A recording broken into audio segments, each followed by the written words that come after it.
मसाले तो बहुत हैं, पर प्रकृति की गोद से खास चुने मसाले जिनकी ताजगी, खुशबू और स्वाद रहे बरकरार, ऐसे उम्दा मसाले बनाते हैं सिर्फ कैच। कैच का कोई मैच नहीं, 100%।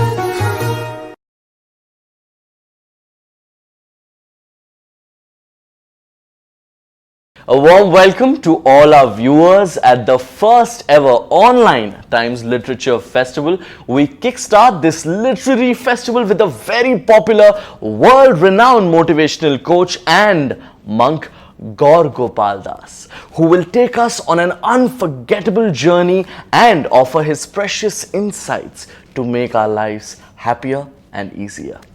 In conversation with him, we have best-selling novelist Ashwin Sanghi, who has weaved narratives that have intrigued, enchanted, and engaged readers from around the world. Stay tuned.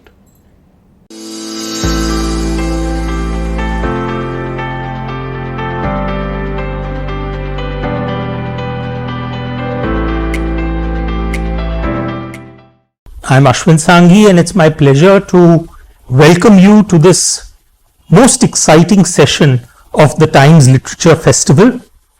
And I have with me none other than Gaur Gopal ji. Thank you so much. Thank you so much, Ashwin. for being with us. So grateful. I am utterly grateful and honored that we are getting to have this conversation. I'm so grateful to Times of India, to the Times LitFest, to Ashwin himself for doing this, and for everybody who's watching. So very, very grateful. Thank you. So not that this man needs any introduction, and I feel foolish introducing a man like Gaur Gopal ji, given the fact that millions of people already know him. But the format demands that I must do it.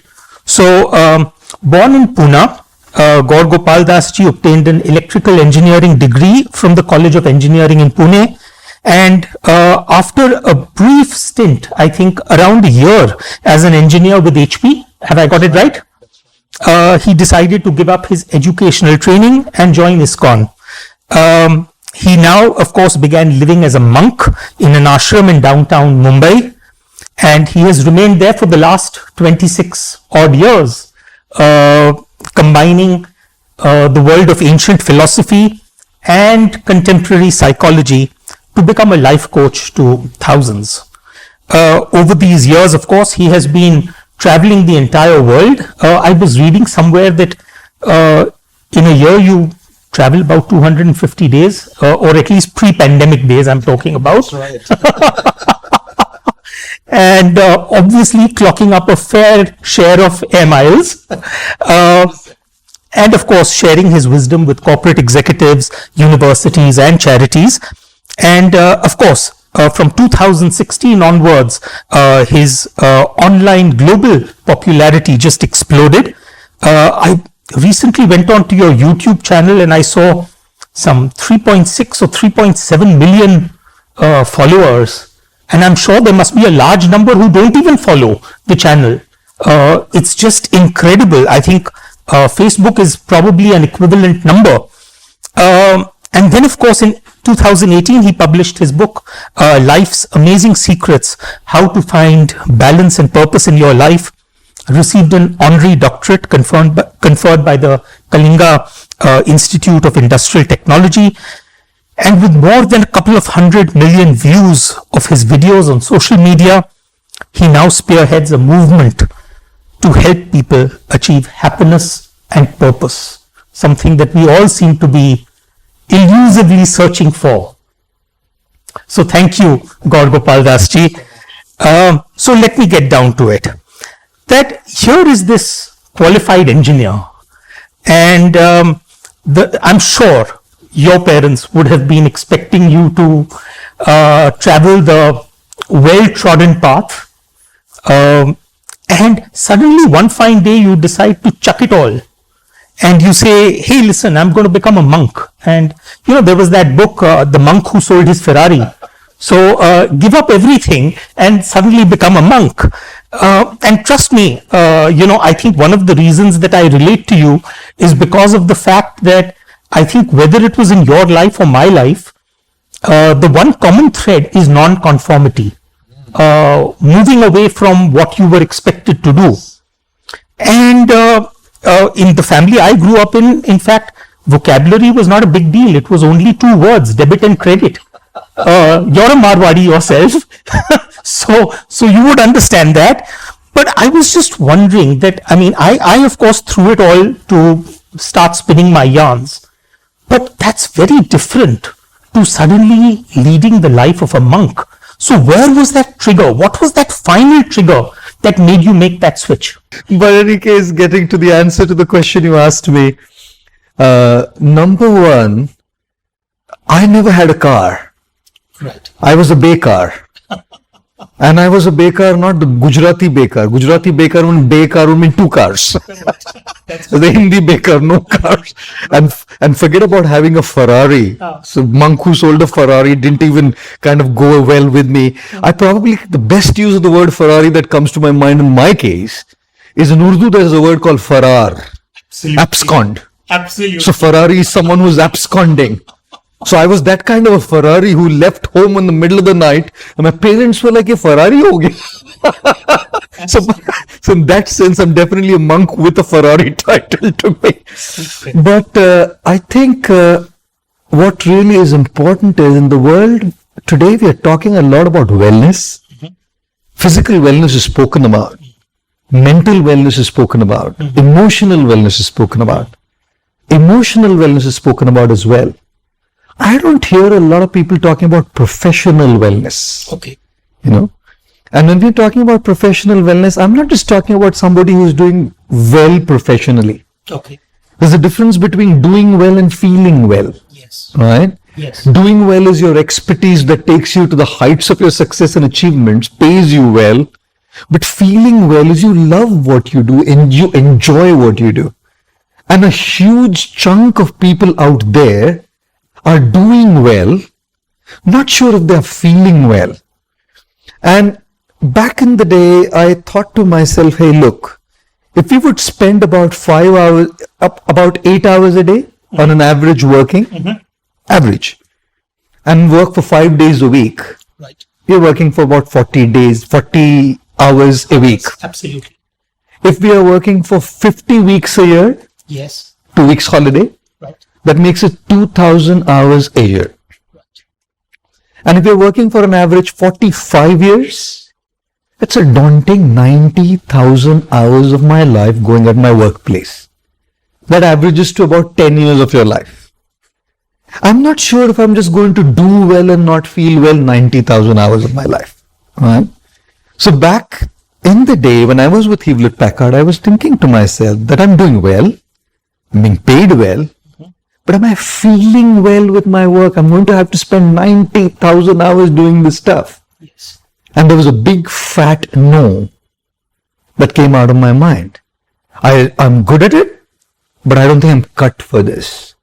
Obviously, the next question that came in my mind was, then what am I cut for? Absolutely. Right.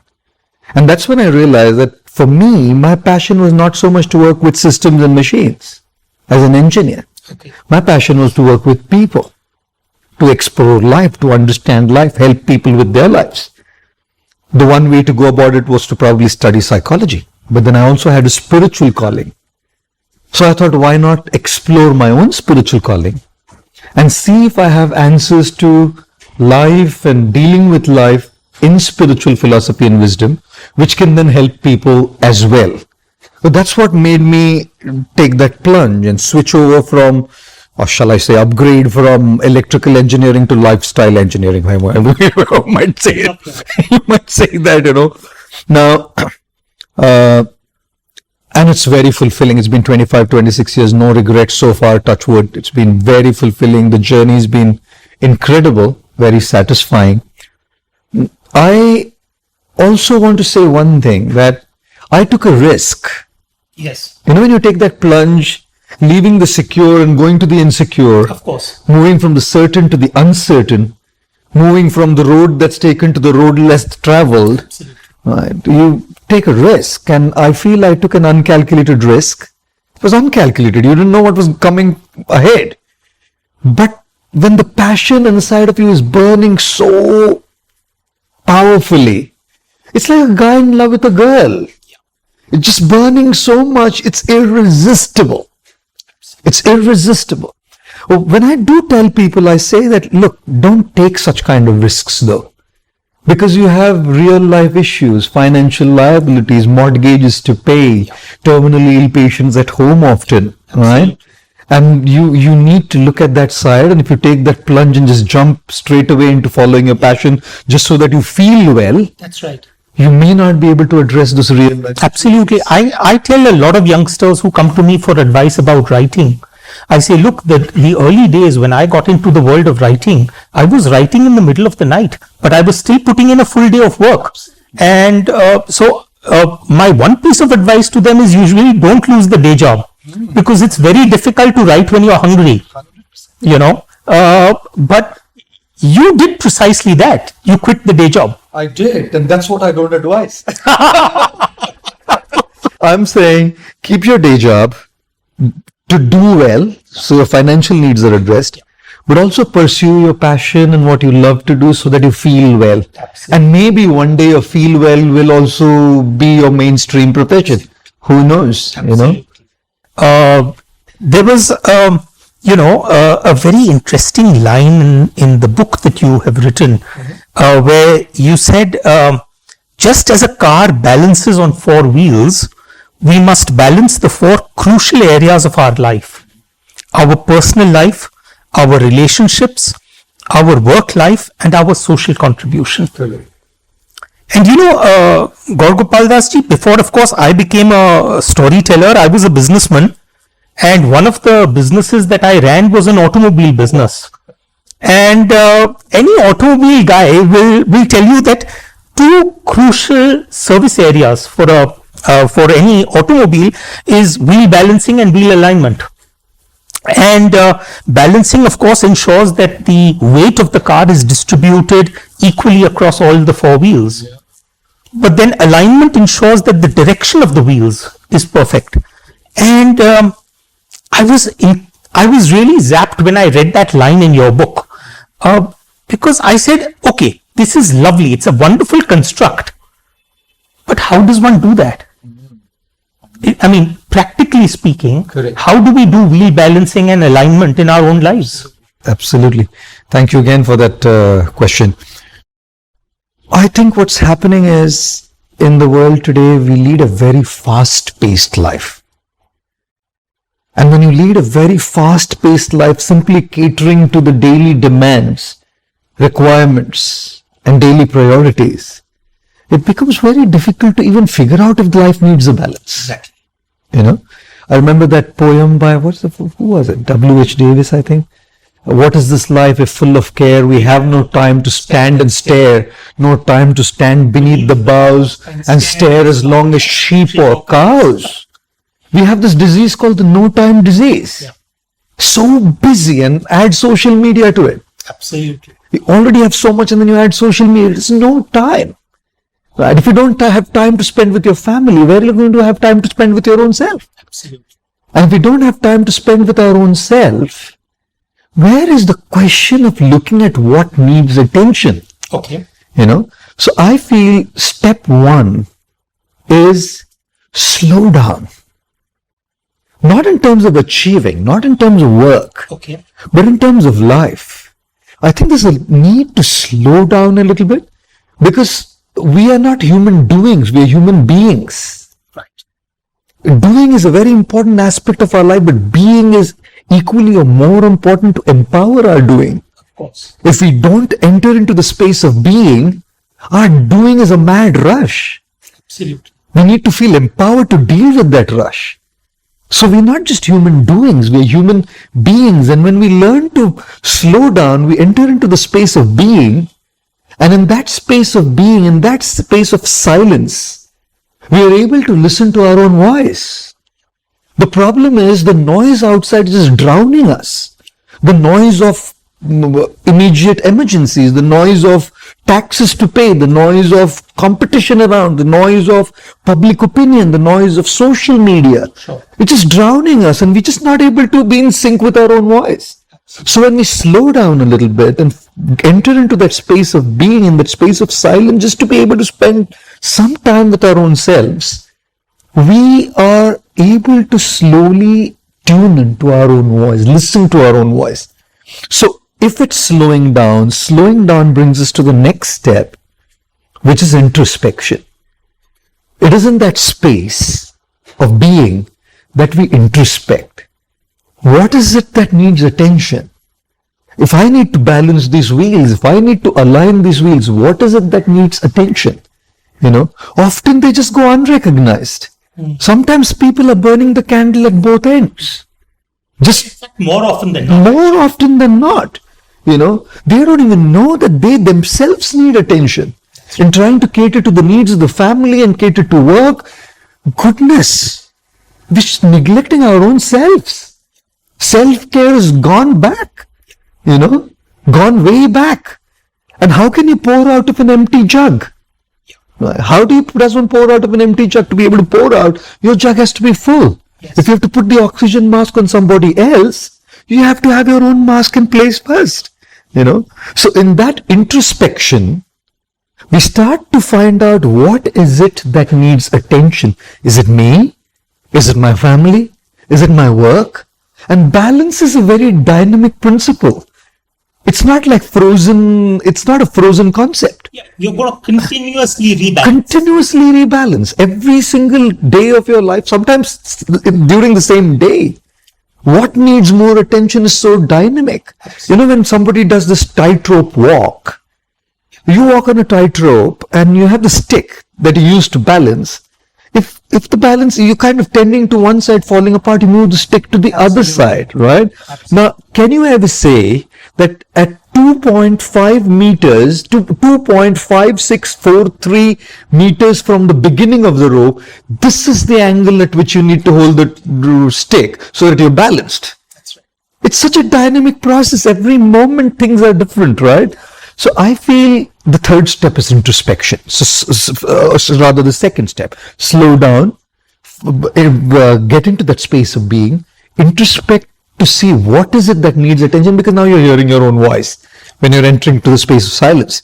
And then I feel post that, once you're aware of what needs attention, is then those micro steps to act on them.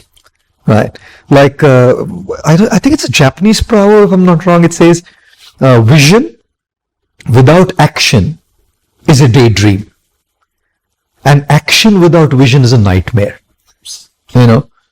So what's the point in just saying I need to do this, but I don't do it? I remember my father left in 2009.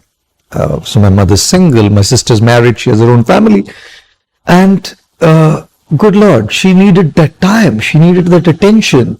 It was my family that needed the most attention at that point in time. I had to cancel my events, to cancel my engagements, because she's single now. She needs to first find her own comfort and space. And I know that I did it, and I'm grateful I did it, because I did get into the space of being and find that inner voice telling me, hey, wait, this needs that attention. So I would say slow down a little bit, introspect, listen to your voice, and find out those little actionable steps that could be applied to say, okay, this is the area that needs attention. I'll do that. It may mean a few others be compromised. We don't have a choice. And let's not live in the world of guilt, please. The world is living in a world of, people are living in a world of guilt constantly. I'm doing this, but I'm not able to do this. I read a beautiful Hindi quote that day.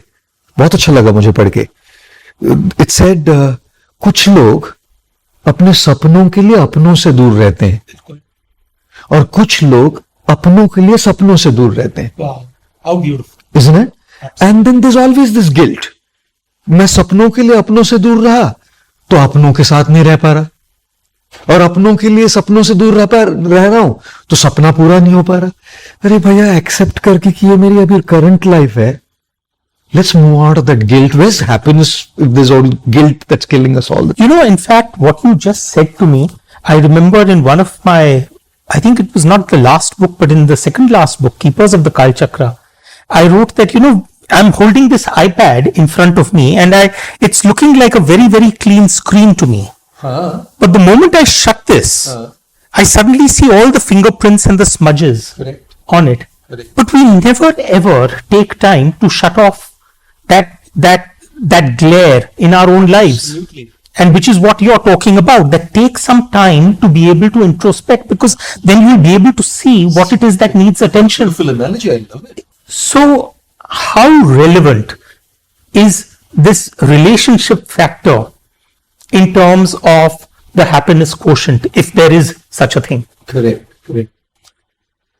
I think I often say this, that a meaningful relationship is the only ship that doesn't sink.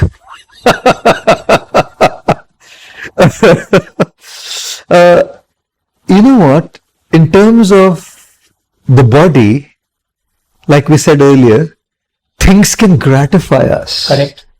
It can't bring a deeper sense of fulfillment, because at the end of the day, this is dead matter. Correct. There's a limitation this has in terms of fulfilling my internal needs. Right. When I buy something new, I buy a beautiful antique piece, like a statue, nice antique old statue, spend like lakhs of rupees to get one, and put it in my house. Looks stunning. Everybody who comes says, wow, this is beautiful, this is antique. Where did you get it from? Love it. And the first few days, even we look at it, man, this is my prized possession. This is incredible. I really chose something it's fascinating, and I have good taste in choosing such stuff. Now, the fact of the matter is this. After a while, the statue is a statue right there, correct? And not that you don't have a relationship with, you do. Of course. We have a relationship with our couches, our beds. If you don't sleep on your bed, sometimes you can't fall asleep. My pillow. My pillow. I carry my pillow when I travel. Look at that. No, because I can't sleep with an ordinary pillow. I need that. I completely agree. Because we have relationships with things. We do. Like our home, our bedrooms, our pillows, our couches. We feel, people have relationships with their pens. They need the same pen to write. Sign their checks. So we have those relationships. The question is, would those relationships fulfill our deeper inner needs? Correct? Imagine you've had a hard day and you come back home and you have this antique statue in your house. Do you come and share your feelings with that person? Correct. Do you come and share your love with that person? You feel like really one day to express your affection. Yes. What do? Come and hug a statue? What do you come and have a chat with the antique statue that you purchased paying like crores or lakhs of rupees? We don't. Right. So I feel relationships is such a crucial need of human life, because in that we are able to express ourselves fully to people who are close to us, obviously trustworthy. We are able to come out and just feel light, right, of what we are going through. B, we are able to solicit emotional support from them to go through what we go through. C, we are able to share our happy moments with them. Absolutely. The mathematics of life tells us, add a friend, relationship, whatever. Add a friend is the quote. Add a friend to your life, right? Subtract your sorrows, multiply your joys, and divide your worries. Add a friend, subtract your sorrows, multiply your joys, and divide your worries. You don't do that with statues. I can't do that with this stuff here, now with this little table here. So we are able to share our joys, The most important of all is the very core need of our souls, our beings, is to be able to love and be loved. There's no feeling deeper than that. There's no experience greater than that. Right? And that's only possible with people. Correct? Now, having said that, we have to also understand that the greatest strength of humanity is diversity. Yes. Correct? Sure. Greatest strength of humanity is diversity. So we are different. We have a different psychological makeup, each of us. Some people are loners. Some people are social. Now, what makes one happy may not make the other as happy. Right. Correct. Right. Obviously, even a loner needs somebody to be with at some point. Absolutely. But a huge, it could be anybody, but a huge chunk of his time would be spent in a relationship with oneself. Yeah. Right. So relationship is crucial. Yeah. It could be with oneself. It could be with a pet. It could be with a friend, a spouse, a parent. It could be with the force beyond that we're talking about. Absolutely. But a relationship is crucial in trying to find that happiness. We cannot avoid relationship. How can we? We are relating to our pillows. Absolutely. That, often it is said that philosophy is questions that can never be answered, and religion is answers that can never be questioned. And I don't know, I based on what you have just told me, I have grown up in a house where, frankly, I was always allowed to question. Correct. So for me, religion did not equate to not questioning. Correct. But there seems to be this overall view that religion tends to be a little blind in terms of, no, you must do it. This is the truth. Dogmatic. Yes. So what is your take on this? Yes. Firstly, when you said philosophy is something that you can never find answers to, I feel there is the philosophy and my philosophy. Okay. There is the objective and the subjective. Absolutely. When you're talking about the philosophy, which is the objective philosophy, you may not be able to find answers. There may be certain questions which are all the time on our mind where we will never find satisfactory answers to those questions, which is a very objective outlook which is going to be common to all of us. Why was the world created? There may be multiple opinions, but there would never be a harmonizing one answer Absolutely. To it. So yes, in that sense, philosophy may not always have those answers. But when it comes to my philosophy, which is my subjective journey, I think as I take the path of my life, answers evolve. 20 years back, I wasn't the same as I am today. 20 years back, my understanding of life, my understanding of the world, my worldview wasn't the same as it is today. So although the philosophy may still have questions unanswered, but my philosophy is evolving. Answers are evolving as I move on in the journey of my life. That's what we call wisdom. Of course. That's what people are sharing with others. What I understood, how did I perceive it? How did I understand it? How did this answer evolve for me? So I think when we say philosophy doesn't have answers often, my philosophy can have answers.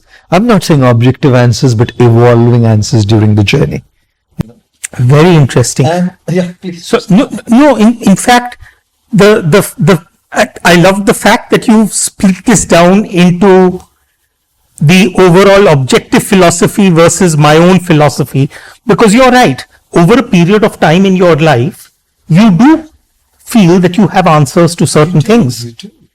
And very often, sitting with people like you is actually a way to be able to learn from the journey of someone else. Yes. That, okay, listen, this worked for me. Yeah, absolutely. And likewise, in our conversation, I learn from it's a mutual process. We learn from the experience of others because they have their own journey. They have their own wisdom, their realization, their experience, which is very enriching. Although it may not necessarily conform with the objective, And then in terms of religion, yes, whether you say religion should not be questioned, I totally disagree with it. 200% disagree. But maybe that's because you're coming from a particular view which doesn't even have a word for blasphemy. So in that context, I mean, we don't really know what blasphemy is. It doesn't matter whether you're a Shaivite or a Vaishnavite, or whether I look at a pathar and I say it's a shivling, someone else looks at the shivling and says it's a pathar. We have no problems with that. Correct. So isn't your view to a certain extent colored by the background that, hey, listen, Sure. there isn't anything like blasphemy? I'll tell you what. let's not look at viewpoints from any particular lens. Right. Let us look at life and spirituality as a process of learning. Right. And when we are talking about a process of learning, there's no learning without questioning. Doesn't matter what faith, doesn't matter what background. If spirituality, if religion is a process of education, Right. and learning, I'm not too sure if education and learning would happen without questioning and a dialogue. I would imagine that all over the West, the reason why you have such a huge number of people needing to go and lie down on the couch of a psychiatrist or a therapist is probably the fact that one simply needs to be able to vocalize and share. Wanted to ask you that one of the things which you talked about was, and you had quoted the Jesuit priest, and you said that we are not human beings having a spiritual experience. We are spiritual beings having a human experience, and that somehow or the other resonated a lot with me.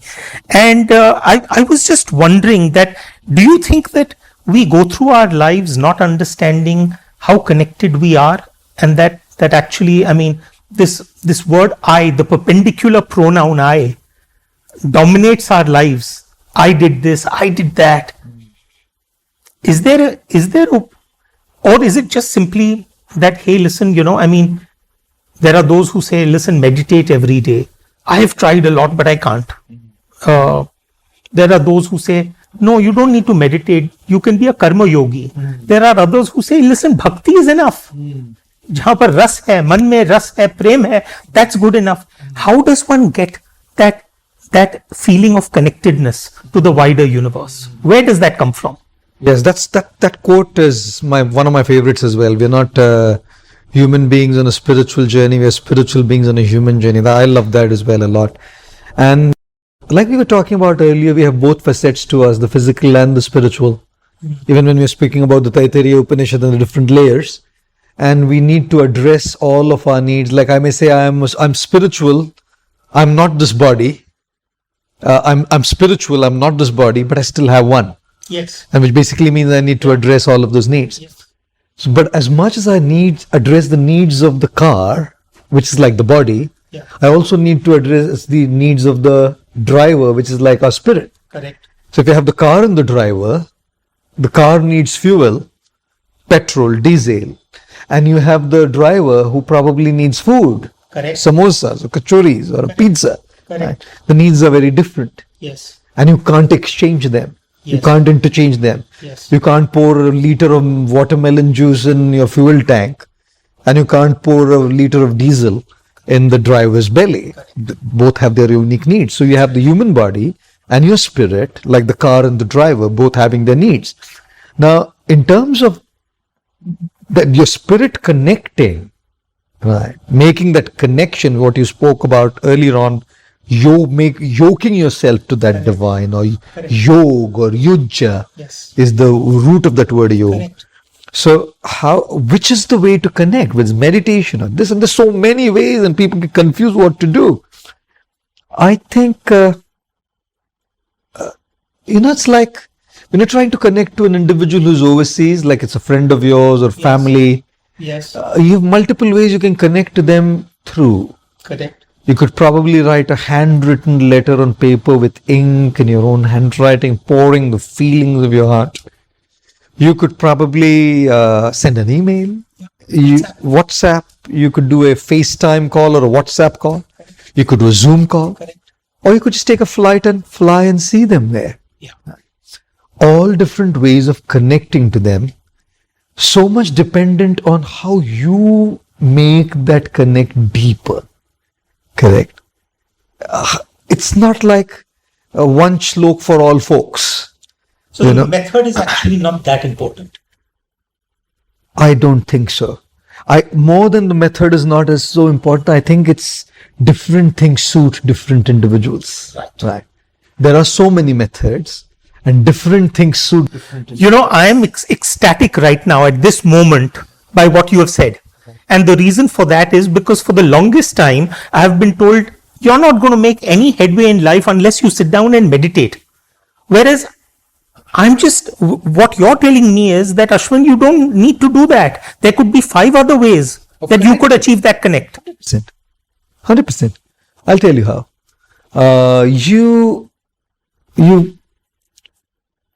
You connect to that divine through your work. That becomes karma yoga. You connect to the divine through your understanding, through your knowledge, trying to get that connection through understanding. So often we connect to people by trying to understand them. Yes. A guy is in love with a girl. Yes. The more he tries to understand her, how deeper he or she connects to her. He connects to her rather in this example, right? So in understanding, in knowing, you connect as well. That's Jnana Yoga. Correct. In trying to fix your mind and meditate and use your mind and meditation to connect. In Karma Yoga, in your work, you're using your hands and skills. Correct. To connect, physical. Correct. In Jnana Yoga, in understanding, you're using your intellect to connect. In meditation, which is called Dhyana Yoga, you're using your mind to connect. And then there is Bhakti Yoga, where you're using your heart to connect, your genuine feelings of love. And there is no love without service. Like imagine somebody coming to someone and saying, hey, I love you. So can you get me that place? No, but I love you. I need that. Oh, I love you. So what do those 3 words, I love you, mean unless they're backed up with action, which is serving the beloved? Correct. So if you have karma using your hands and your body to connect, you have jnana, which uses your intelligence to connect, you have dhyana, which uses your mind, which is talking about meditation to connect, then you have bhakti, which uses seva, service to connect. And people who are serving out there are not sitting and meditating, but they're in a meditative trance. So I wanted to talk about this whole concept of karma. And for my understanding, Gaur Gopal Das ji in fact, there is no understanding. I don't have an understanding of these things. No, when people ask me, what do you think? I say, well, it's like almost like I've been given a car. Let's say it's a Ferrari, the one that you sold. I was So let's assume that I have a car and I'm driving it.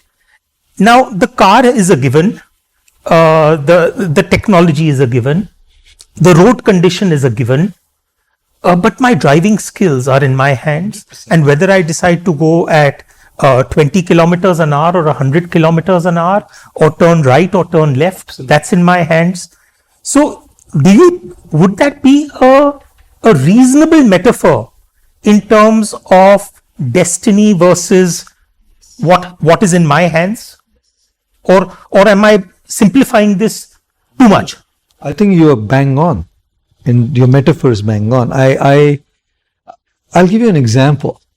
Like sometimes you find child prodigies. They're like masters in singing or dancing or writing or whatever they do.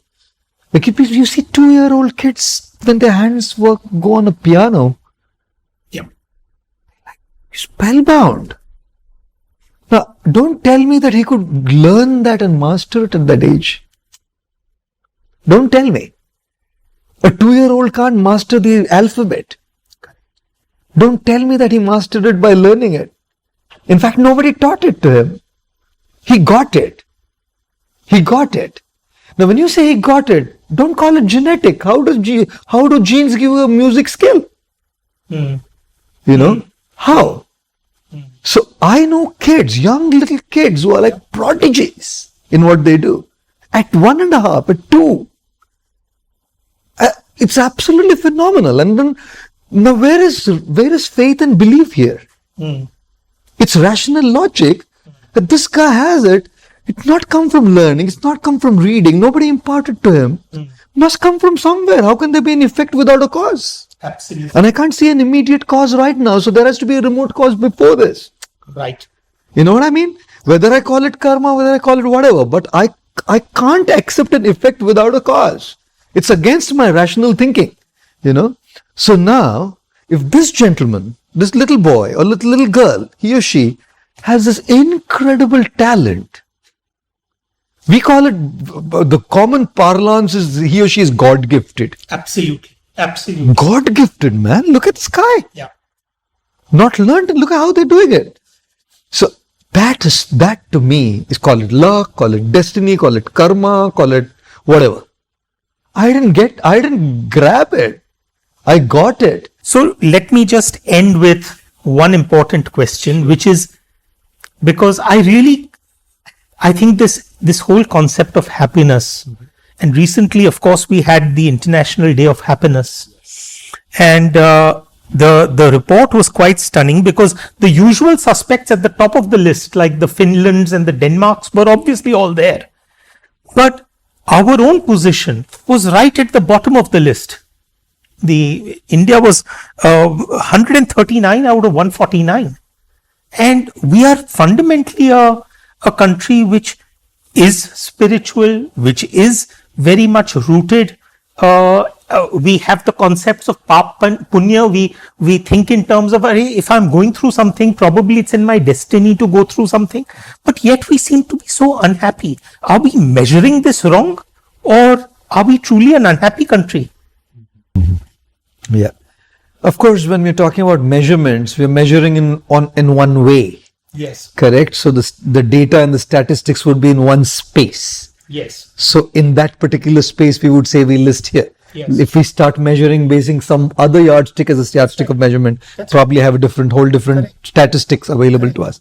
Nevertheless, having said that, I think I often say, whether you drive a BMW or a Rolls Royce, it's not the car that happiness, it's the journey. When the focus shifts overtly to the car than the journey, you're compromising with your experience. Car is important. A good car is great, no problem. But when your focus is overtly on that, you're compromising with your journey. I say often, it's not an iPhone or a Samsung. It's the quality of your conversation on that phone that gives you that experience of happiness. Correct. But when your attention moves from the quality of conversations to the quality of your phone, overtly, you're kind of compromising with your experience.